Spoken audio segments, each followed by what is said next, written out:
Hello, আসসালামু আলাইকুম সবাইকে। সবাই কেমন আছেন? আলহামদুলিল্লাহ আমি ভালো আছি।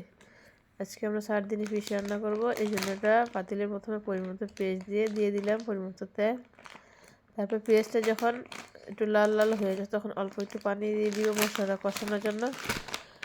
তারপরে একে একে দিয়ে দিব হলুদের গুঁড়া, মরিচের গুঁড়ো, ধনিয়া গুঁড়া, স্বাদ মতো লবণ দিয়ে মশলাটাকে একটু নাড়াচাড়া করে মিশিয়ে ভালো করে কষিয়ে নিব। কারণ তরকারির স্বাদই হচ্ছে মশলা, যত কষানো হবে তরকারির টেস্ট ততখানি বেড়ে যায়। তারপরে আমি কেটে রাখা টমেটোগুলো দিয়ে দিব। তারপরে টমেটোগুলো ভালো করে মশলার সাথে ভালো করে মিশিয়ে একটা ঢাকনা দিয়ে ডেকে দিব কিছুক্ষণের জন্য।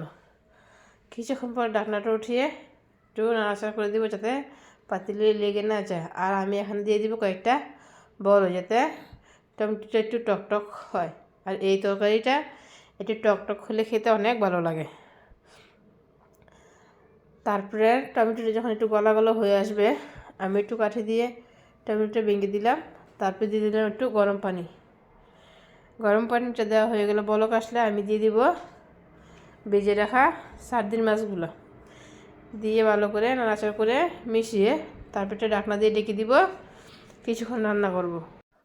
কিছুক্ষণ পর তরকারি ঝোলটা যখন ঘন হয়ে আসবে তখন কয়েকটা কাঁচামরিচ আর ধনিয়া পাতা দিয়ে আমি তরকারিটা উঠিয়ে নিব। ধন্যবাদ।